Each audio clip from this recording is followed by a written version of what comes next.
Good morning, hello दोस्तों, नमस्कार आप सभी को। उम्मीद करता हूँ कि आप सब एकदम बढ़िया होंगे और आप सबकी प्रिपरेशन बहुत बढ़िया चल रही होगी। हमारे YouTube channel study with Ravi Gautam में एक बार फिर एक नई वीडियो के साथ आप सभी का स्वागत है और एक नए कंटेंट के साथ। दोस्तों, हम अपने चैनल पर गवर्नमेंट जॉब से रिलेटेड और यूनिवर्सिटी कॉलेजेस के एग्ज़ाम फॉर्म से रिलेटेड इन्फॉर्मेशन लेकर के आते हैं। लेकिन आज हम कुछ नया लेकर के आए हैं। आज के इस वीडियो में जो नया है वो ये है कि आज से हम आप लोगों के लिए करंट अफेयर से रिलेटेड टॉप 15 क्वेश्चंस लेकर के आएंगे और हमारी कोशिश रहेगी कि हम रोज़ाना आप सभी को करंट अफेयर के क्वेश्चंस जो कि आप सभी के आने वाले एग्जाम्स में, चाहे वो एसएससी एग्जाम्स हों, रेलवे के एग्जाम्स हों या स्टेट गवर्नमेंट के एग्जाम हों, सभी के लिए बहुत इंपॉर्टेंट होने वाले हैं।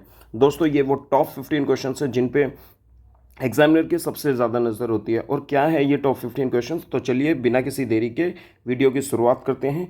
लेकिन वीडियो को अंत तक देखना है, आपको जितना बेस्ट हो सके उतना कंटेंट प्रोवाइड कराया जाएगा। ठीक है दोस्तों, चलिए फिर स्टार्ट करते हैं आज के फर्स्ट क्वेश्चन से। तो दोस्तों, फर्स्ट क्वेश्चन जो है वो ये है कि स्कॉट्समैन जेम्स स्कैया जो कि नैरोबी में आईपीसीसी के नए अध्यक्ष चुने गए हैं। स्कॉट्समैन जेम्स स्कैया को नैरोबी में आईपीसीसी के नए अध्यक्ष चुना गया है। जो इम्पोर्टेंट बात यह है, एक तो ये कि जो स्कॉट्समैन जेम्स स्कैया है वो आईपीसीसी के नए अध्यक्ष बने। दूसरी चीज़ ये कि आईपीसीसी के बारे में कि आईपीसीसी है क्या, तो आईपीसीसी का फुल फॉर्म होता है inter governmental panel on climate change. दोस्तों, इसकी अगर मैं शुरुआत की बात करूं कि ये शुरुआत कब हुआ, तो इसकी जो इस्टेब्लिश की बात करूं मैं, तो ये जो इस्टेब्लिश हुआ था वो 1988 में ये इस्टेब्लिश किया गया था वर्ल्ड मेट्रोलॉजिकल ऑर्गेनाइजेशन और यूनाइटेड नेशन एनवायरनमेंट प्रोग्राम के द्वारा की हेल्प से इसको बनाया गया था। इसका मेन काम क्या होता है? इसका मेन काम होता है कि एक तो ये जो क्लाइमेट चेंज होता है ना, उस पर क्या करता है, जो ह्यूमन एक्टिविटीज़ की वजह से जो हमारे एनवायरनमेंट के अंदर, जो हमारे वातावरण के अंदर जो डिस्टर्बेंस क्रिएट होती है, जो हमारा इकोलॉजिकल सिस्टम है और इकोसिस्टम है वो डिस्टर्ब होता है, उसके ऊपर ये एक्शन लेता है। अगर बात करें इस संस्था के फाउंडर की, तो इस संस्था का जो फाउंडर था वो कौन था? इसका जो फाउंडर था वो था बर्ट बोलिन। कौन था? बर्ट बोलिन इसके फाउंडर थे। ठीक है दोस्तों, और इससे रिलेटेड क्या हो सकता है कि इस संस्था को ना 2007 में, किसको? आईपीसीसी को 2007 में, आईपीसीसी को 2007 में क्या मिल चुका है? पीस नोबेल प्राइज़ भी मिल चुका है। क्या मिल चुका है? पीस नोबेल प्राइज़ भी इस आईपीसीसी को मिल चुका है। अच्छा, बात करते हैं इंपॉर्टेंट इसके हेडक्वार्टर से। दोस्तों, सबसे ज़्यादा हेडक्वार्टर भी पूछे जाते हैं, तो हेडक्वार्टर की अगर मैं बात करूँ इसके, तो वो है आपके जेनेवा, स्विट्जरलैंड के अंदर। ठीक है, हेडक्वार्टर जेनेवा, स्विट्जरलैंड के अंदर है। इसकी स्थापना कब हुई? 1988 में इसकी स्थापना हुई और 2007 में इसको पीस नोबेल प्राइज़ भी मिल चुका है, शांति नोबेल पुरस्कार इसको मिल चुका है। तो बढ़ते हैं अपने सेकंड क्वेश्चन की ओर। दोस्तों, हमारा सेकंड क्वेश्चन है कि स्पेस एक्स ने विश्व का सबसे बड़ा संचार उपग्रह यानी कि कम्युनिकेशन सैटेलाइट जुपिटर 3 को लॉन्च किया है। ठीक है, स्पेस एक्स ने। अब बात कर लेते हैं कि स्पेस एक्स है क्या। तो दोस्तों, स्पेस एक्स जो है वो एक प्राइवेट, निजी, क्या है, एक स्पेस क्राफ्ट मैन्युफैक्चरर कंपनी है जो बेसिकली क्या करती है, लॉन्च सर्विस प्रोवाइड करने का काम करती है। सेकंड, ये सैटेलाइट कम्युनिकेशन कंपनी है जो बेसिकली लॉन्च व्हीकल हो, स्पेस क्राफ्ट हो, ये अमेरिका की एक कंपनी है जो क्या करती है, ये सारी सर्विसेज प्रोवाइड कराती है। बात करें कि इसके फाउंडेशन की, कि इसकी फाउंडेशन कब हुई थी, तो 14 मार्च 2002 में इसकी फाउंडेशन हुई थी। इसके फाउंडर की बात करूं तो कौन है? Elon Musk. जी हाँ दोस्तों, एलन मस्क इसके फाउंडर हैं। और इसके हेडक्वार्टर की अगर बात की जाए कि हेडक्वार्टर कहाँ पे है, तो इसका हेडक्वार्टर है हैथ्रोन में। कहाँ है? हैथ्रोन में इसका है, जो कि है यूएस कैलिफोर्निया। ठीक है, हैथ्रोन यूएस कैलिफोर्निया में स्पेस एक्स का हेडक्वार्टर है। आते हैं अपने थर्ड क्वेश्चन पे। राजस्थान ने नूर शेखावत को पहला ट्रांसजेंडर जन्म प्रमाण पत्र जारी किया। जी दोस्तों, नूर शेखावत जो कि एक 30 ईयर्स ओल्ड एक ट्रांसजेंडर हैं जो कि राजस्थान के पहले ट्रांसजेंडर हैं जिनको बर्थ सर्टिफिकेट जारी किया है राजस्थान गवर्नमेंट ने। दूसरी चीज़ इनके बारे में एक खास बात यह भी है कि नूर शेखावती राजस्थान के पहले वो व्यक्ति थे जिनको ड्राइविंग लाइसेंस भी दिया गया था, ड्राइविंग लाइसेंस भी इश्यू किया गया था। यही वो पहले पर्सन है राजस्थान के जिनको ड्राइविंग लाइसेंस भी इश्यू किया गया था। 30 साल के नूर शेखावत हैं, इनको राजस्थान गवर्नमेंट ने क्या किया, पहला ट्रांसजेंडर बर्थ सर्टिफिकेट इशू किया है। नेक्स्ट क्वेश्चन पे आइए। जस्टिस देवेंद्र कुमार उपाध्याय DK उपाध्याय को बॉम्बे उच्च न्यायालय के मुख्य न्यायाधीश के रूप में नियुक्त किया गया है। जी दोस्तों, जो जस्टिस देवेंद्र कुमार उपाध्याय है DK उपाध्याय, उनको बॉम्बे हाई कोर्ट का चीफ जस्टिस के रूप में उनको अपॉइंट किया गया है। ठीक है। नेक्स्ट क्वेश्चन बहुत इंपॉर्टेंट, जो कि एक डे से रिलेटेड है और अक्सर ये डे जो है वो पूछे जाते हैं एग्जाम्स के अंदर कि कौन सा दिवस कब है। तो अभी अभी कुछ दिन पहले ही, 2 दिन पहले ही, 3 दिन पहले ही क्या है कि विश्व हेपेटाइटिस डे यानी कि वर्ल्ड हेपेटाइटिस डे, जो कि एवरी ईयर 28 जुलाई को इंटरनेशनल लेवल पर मनाया जाता है। अगर बात करें कि वर्ल्ड हेपेटाइटिस डे की इस बार की थीम क्या थी, तो वो थी हम इंतज़ार नहीं कर रहे हैं। एंड एक और कि one life one liver, one life one liver, ये थी इस बार 28 जुलाई 2023 के विश्व हेपेटाइटिस दिवस की थीम। सेकेंड, वर्ल्ड हेपेटाइटिस यानी कि हेपेटाइटिस से रिलेटेड जो एक और इम्पोर्टेंट इन्फॉर्मेशन है, बात करें कि हेपेटाइटिस की जो डिस्कवरी थी वो किसने की थी, तो हेपेटाइटिस की जो डिस्कवरी की थी वो थे डॉक्टर ब्लूमबर्ग। कौन थे? डॉक्टर ब्लूमबर्ग ने 1967 में, 1967 में हेपेटाइटिस बी, बेसिकली कौन सा, हेपेटाइटिस बी को डिस्कवर्ड किया था। ठीक है। And subsequently developed the hepatitis B vaccine, और उसके 2 साल के अंदर यानी कि 1969 में इन्होंने हेपेटाइटिस बी की वैक्सीन को भी क्या कर दिया था, डिस्कवर कर लिया था। उम्मीद है कि दोस्तों आपको सेशन अच्छा लग रहा होगा, क्वेश्चन अच्छे हैं, आपको अच्छे से समझ आ रहे होंगे। अगर फिर भी कोई डाउट है तो हमें कमेंट करके ज़रूर बताएं।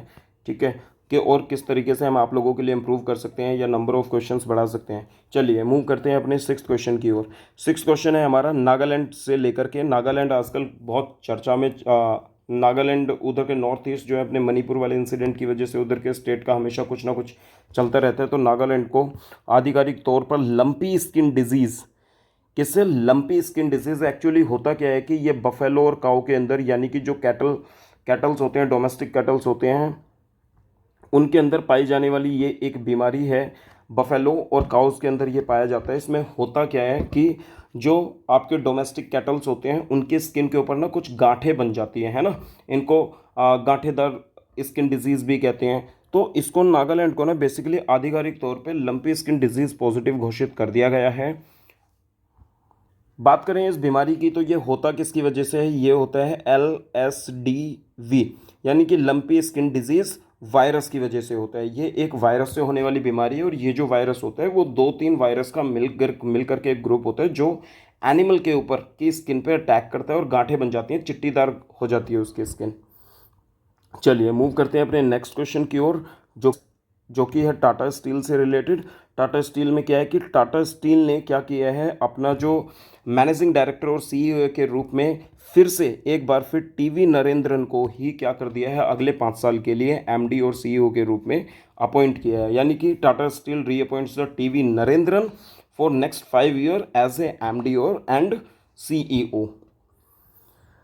चलिए नेक्स्ट क्वेश्चन पे मूव करते हैं हम अपने question number, which is question number 8। तो क्वेश्चन नंबर 8 हमारा किससे रिलेटेड है? क्वेश्चन नंबर 8 है हमारा बेसिकली भारत के कमलजीत ने क्या किया है कि जूनियर शूटिंग विश्व चैंपियनशिप ISSF में के चैंपियनशिप में पार्टिसिपेट किया, और उन्होंने 50 मीटर शूटिंग रेंज में क्या किया है, गोल्ड हासिल किया है। शूटिंग रेंज में उन्होंने के इवेंट में 50 मीटर शूटिंग रेंज के इवेंट में उन्होंने क्या किया है, गोल्ड मेडल हासिल किया है। क्या किया है? गोल्ड मेडल उन्होंने जीता है। ठीक है, कमलजीत जो है वो एक भारतीय शूटर हैं। इंडिया की तरफ से काफ़ी सारे शूटर ने पार्टिसिपेट किया है और कई सारे मेडल भी लेके आए हैं। तो कमलजीत उनमें से एक है जिन्होंने जूनियर शूटिंग विश्व चैंपियनशिप में यानी कि जूनियर शूटिंग वर्ल्ड चैंपियनशिप में गोल्ड मेडल जीतकर अपने को प्रूव किया है। अब बात करते हैं कि आईएसएसएफ की। भाई हमारे लिए वो ऑर्गेनाइजेशन बहुत इंपॉर्टेंट हो जाती है कि आईएसएसएफ है क्या। बेसिकली आईएसएसएफ जो है वो है इंटरनेशनल शूटिंग स्पोर्ट फेडरेशन।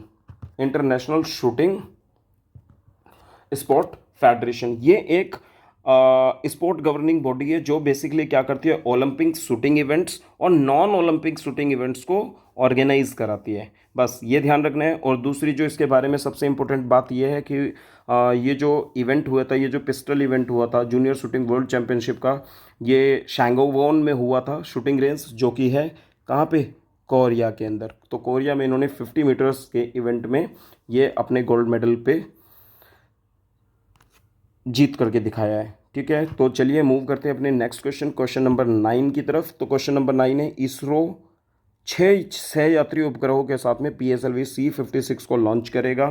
ठीक है, 6 यात्री उपग्रहों के साथ में PSLV C56 लॉन्च करेगा। पूर्व राष्ट्रपति जो हमारे वाइस प्रेसिडेंट थे, कौन, उपराष्ट्रपति वेंकैया नायडू, इन्होंने क्या किया, रंजीत प्रताप की पुस्तक एज द व्हील टर्न्स को का विमोचन किया। मतलब इन्होंने उस बुक को क्या किया है, एक तरीके से इनॉग्रेशन किया है उसको लॉन्च किया है। ठीक है, लोगों के सामने लेकर के आ रहे हैं एज द व्हील टर्न्स, जिसके राइटर हैं रंजीत प्रताप, और इसका विमोचन किसने किया है, उपराष्ट्रपति वेंकैया नायडू ने, जो पूर्व उपराष्ट्रपति थे। तो हमारे लिए यहाँ पे इंपॉर्टेंट क्वेश्चन हो जाता है, हमें कमेंट करके जरूर बताएं कि इस समय हमारे जो वाइस प्रेसिडेंट है, वाइस प्रेसिडेंट कौन है। ठीक है, वाइस प्रेसिडेंट कौन है, वाइस प्रेसिडेंट ऑफ इंडिया। तो ये बहुत इंपॉर्टेंट क्वेश्चन है, आपको पता होना चाहिए। ठीक है, नेक्स्ट क्वेश्चन पे मूव करते हैं। This is question number 11। निवृत्ति रॉय जो कि इन्वेस्ट इंडिया की नई मैनेजिंग डायरेक्टर, इन्वेस्ट इंडिया की क्या है, मैनेजिंग डायरेक्टर यानी कि MD, प्रबंधक निषेधक, मैनेजिंग डायरेक्टर एंड CEO बनी है। निवृत्ति रॉय जो है वो करीबन एक महिला है जो कि क्या है, इंटेल इंडिया की हेड है and vice president of Intel foundry services हैं, और इनको नारी शक्ति पुरस्कार से भी नवाजा जा चुका है। ठीक है, अपने अगले क्वेश्चन पे आते हैं। क्वेश्चन नंबर 12 जो कि है राकेश पाल। राकेश पाल जो है वो एक तटरक्षक के एक बहुत अच्छे एल्यूमिनस थे। ठीक है, राकेश पाल जो हैं ये अभी क्या हैं, इंडियन कोस्ट गार्ड के DG हैं, यानी कि डायरेक्टरल जनरल हैं। इनको अभी अभी क्या किया गया है, 2 दिन पहले ही भारतीय तटरक्षक के 25वें महानिदेशक यानी कि डायरेक्टर जनरल के रूप में अपॉइंट कराया गया है। ठीक है, चलिए और बात करें कि इंडियन कोस्ट गार्ड फोर्स की जो फाउंडेशन हुई थी वो 1 फरवरी 1977 को हुई थी। और इसके हेडक्वार्टर की बात करें तो इसका जो हेडक्वार्टर है वो कहाँ पे है, वो न्यू दिल्ली के अंदर है। चलिए नेक्स्ट क्वेश्चन पे मूव करते हैं। नेक्स्ट क्वेश्चन है हमारा question number 13 which is related to the ICC cricket World Cup 2023 जो कि होने वाला है। उसके ब्रांड एम्बेसडर की बात करें कि ब्रांड एम्बेसडर किसको चुना गया है, तो वो है शाहरुख खान। जी हाँ, बिल्कुल, ICC क्रिकेट वर्ल्ड कप 2023 के ब्रांड एम्बेसडर के रूप में शाहरुख खान को चुना गया है। Come to the next question number 14। Kerala के राज्यपाल यानी कि जो वहाँ के गवर्नर हैं, गवर्नर ऑफ केरल, कौन है वहाँ के गवर्नर, आरिफ मोहम्मद खान ने देबाशीष चटर्जी द्वारा लिखित पुस्तक कृष्णा द सेवंथ सेंस का मलयालम अनुवाद जारी किया है। ठीक है, केरल के राज्यपाल आरिफ मोहम्मद खान ने देबाशीष चटर्जी द्वारा लिखित पुस्तक कृष्णा द सेवंथ सेंस का मलयालम अनुवाद जारी किया है। अब अपना लास्ट और अंतिम क्वेश्चन आज के सेशन का, तो आज का जो ये क्वेश्चन है वो है अपने लोकेश एम से रिलेटेड, जिनको भाई क्या किया गया है, नोएडा प्राधिकरण यानी कि नोएडा अथॉरिटी का CEO अपॉइंट किया गया है। तो दोस्तों ये था आज के top 15 questions which are related to the current affair which have the more probability to come in the upcoming exams, whatever SSC, railway or some other government jobs related exam. These questions are really helpful and very important to the examination point of view. उम्मीद है कि आपको ये सारे questions बहुत clear होंगे दोस्तों। अगर किसी को पीडीएफ चाहिए तो हमें कमेंट में मैसेज ज़रूर करें और आपको पीडीएफ मिल जाएगी। ठीक है, वीडियो को बार बार देखें, कुछ क्वेश्चंस आपको याद हो जाएंगे। ठीक है, बहुत इंपॉर्टेंट क्वेश्चंस हैं।